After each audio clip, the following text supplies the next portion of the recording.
Performance against a very good side for starters. They've proved that with our home record. Too many mistakes from us, to be honest. They were a dominant force in the first half, getting done by straight balls, lots of long balls, which we didn't deal with very well, by our standards. And so pretty simplistic, really, and what we could have done better. Still some really good last-ditch defending when we had made mistakes. So it wasn't like we're just letting the mistakes and not, trying to make up for them. Jordan making a couple of good saves, Keno good blocks. Ben Godfrey made a couple of mistakes, made up for it with blocks. And Taki as well, and Seamus, So the reality was not doing the basics well enough in the first half as a collective, and they did and should have been further in front, although ironically we had probably the chance of the game with Ellis Sims, which may, because you never know in these places, but may have changed the feel of what was going on at that stage because it was 0-0. What's the problem with the balls over the top? Was it a high line? Was it unable to get pressure on the ball? No, just not tuning in quick enough. You don't get your shoulders turned. You've got Rashford who, I can see why they're using that as a weapon, just, knocking it over the top, getting him running and stretching the pitch. They've got a lot more to it than that, by the way. But I'm just saying today they used it more than I've seen them recently. So there's obviously, I imagine, part of what they were thinking. We just didn't get our shoulders turned quick enough on a couple of occasions. We dealt with it better second half, and we dealt with the game better second half. A couple of changes of sort of the tactical side of things.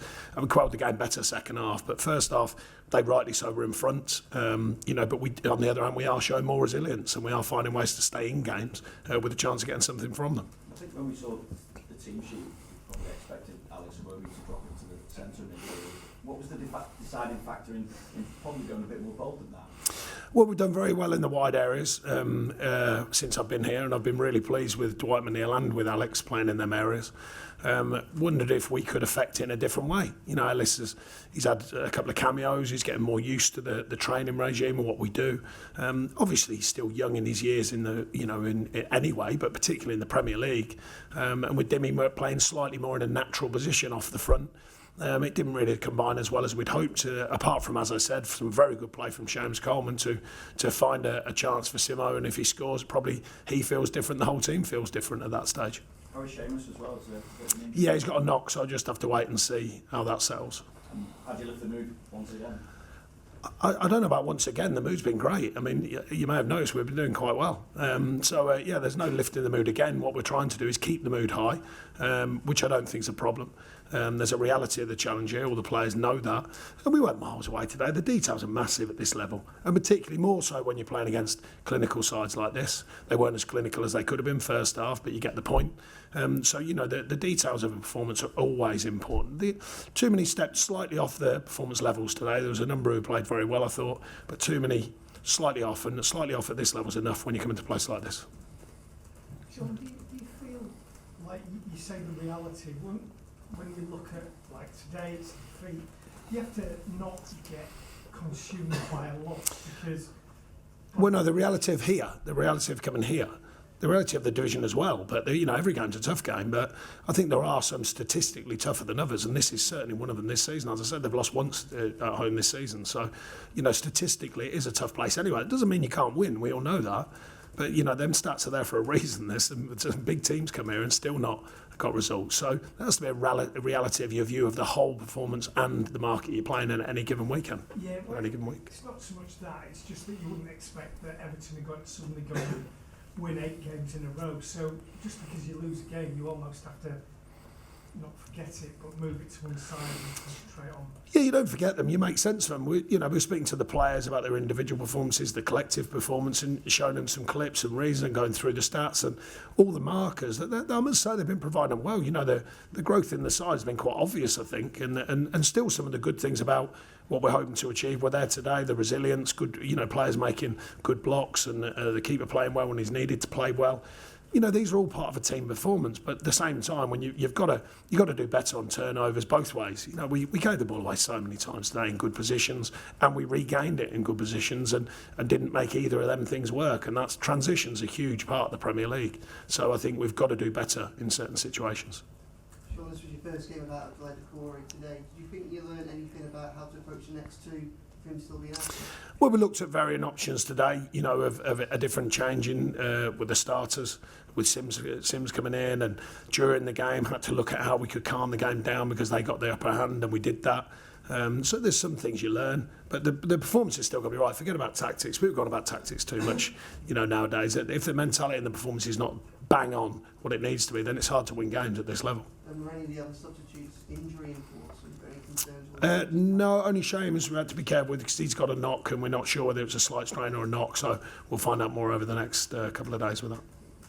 Sean, how much of the first half performance and the struggles under the high ball, stuff like that, do you put down to the team getting to grips with a new system, if you will? No, it was nothing to do with that. It's just basic errors. We didn't get the press on, so it wasn't so much the back four. You've got to get the press on as well. And if people are looking like the quarterback position, as I call it, when they're unloading, they're ready to unload, then your defence have got to be ready for that. But the press is the important part. But Sims is learning about that. He's a young player in Premier League terms, and he's still learning about when to press, how important it is to press and defend from the front. Dimmy were working on that side of his game anyway, because we know his technical ability, but how many times can you defend from the front, how many times can you defend in the wide areas? It's an education along the way of trying to win games. You're trying to reform a side in a different way and look at different ways of winning games and different ways of making sure you don't get beat. So, it's a work in progress. It's not just about the back four and someone playing a longer pass. It's not just about that. It's about the details of the team and how we prevent that. And we've been doing that pretty well, to be fair. And like I say, you've got to remember that it's a different kind of judgment when you're playing against teams with this much quality. You look around the group there, the investment's massive because it's there for a reason, because they're very, very good players. You mentioned you tried something different today, particularly in the first half. Just wondered what you made of the way the side adapted to that 4-4-2 in general, the positives and the negatives.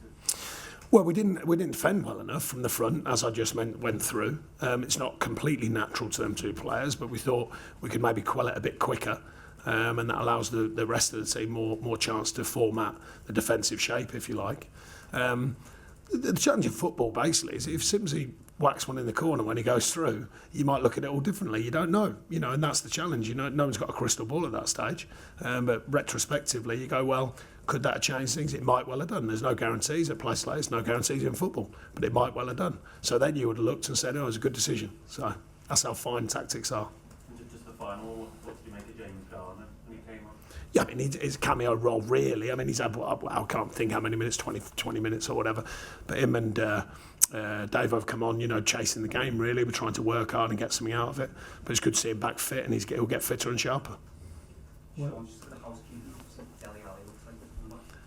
Does he? Are you asking or telling me? Well, just have interest. Is that true? Is he coming back and he's just getting some treatment. He's injured currently. So will he be going back to Turkey or will he stay for the rest of the He's under contract on a loan there. How far away was Dominic from featuring today? Do you expect him to be back No, again? 33 miles. Something like that. I don't know what the distance is from here to the training ground. Yeah, about that. No, he's making progress. On a serious note, he's making progress. Okay, folks. Cheers, thank you.